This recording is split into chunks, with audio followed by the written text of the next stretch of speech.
We are looking at the series of time frames for the British pound US dollar. The first thing we're going to do is look at the daily chart. And no, the first thing we're going to do is we're going to look at the weekly chart. This is how to trade MACD divergence, or this is how to use MACD divergence as a tool in your trading. I realize that many of you may not have studied Fibonacci yet, but we're going to give you a quick little preview. All you need to understand is this. This high right here, the market swings down from the high of a price swing to the low of a price swing, 2,000 pips plus 2,500 pips.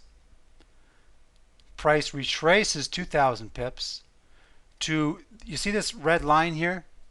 This is the 79% retracement of this downswing. But all I need you to understand is this, is that this line right here delineates the, it is 190, the figure. It is also the support resistance through this pennant, and it is also the rough equivalent to the left shoulder of a Head and Shoulders. Price here is making a go at 190, and as price was moving up towards 190, I was screaming at the top of my lungs to Pro Traders Club members to sell 190 because, first of all, because of the parabolic 1500 pip run and the sensitivity of the market to the 79% retracement. MACD on the weekly is moving up. Let's move down to some lower time frames.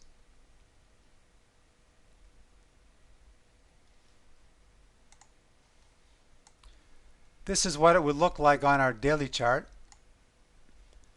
Just to give you an idea, this is what our 190 looks like on a daily chart at the time. Let's move down to a 60-minute chart.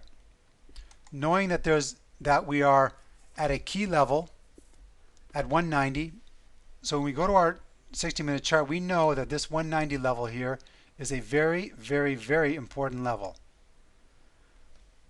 MACD is rallying here as we test the level at 190 once, twice. Each of these in and of itself was a trade.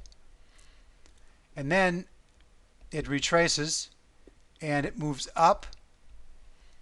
The MACD moves down toward the neutral line and below. Now it starts making higher highs and higher lows. Price spikes through 190, the 190.36. And we see that the MACD is now in a state of divergence on the 1-hour chart.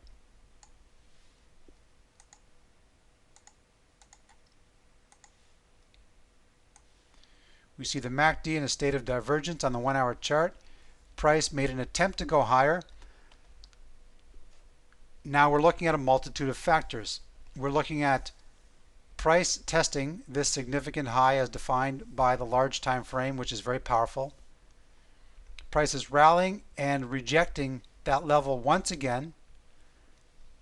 MACD is in a state of divergence. Price is trading below 190 or below the previous highs.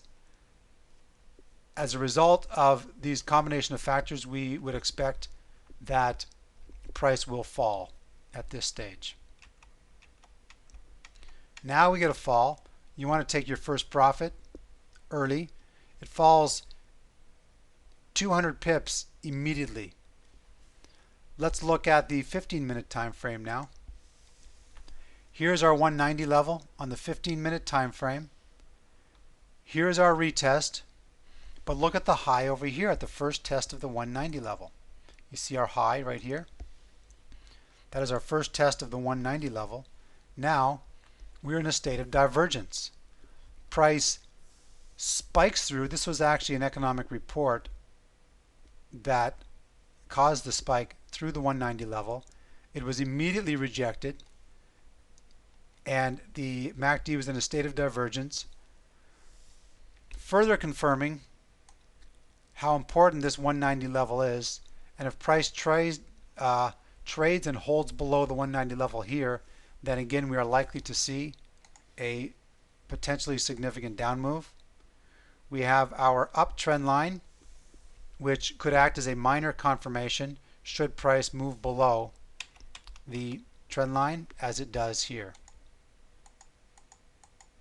To give you a closer look, here's the test at 190. MACD is in a state of divergence referenced from the earlier point. We reject at 190, we move below 189.60 and below the trend line at 189.40, confirming a potential downturn.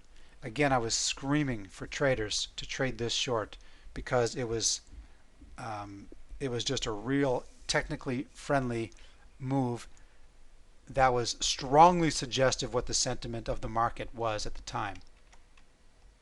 So we see a very nice down move as a result. Let's go to the daily chart again to see what kind of a down move we experienced on this trade. Here's our 190. Price went from 190 to 184 and 182. It's gone from 190 to 182 for 800 pips. That, traders, is how you get into a position trade. And once you start to learn the other tools in this course, then combined, there is no reason, there are no excuses for not getting into some of these long-term trades. It's just a question of combining the factors, understanding the market, and applying the tools effectively in the right market environment.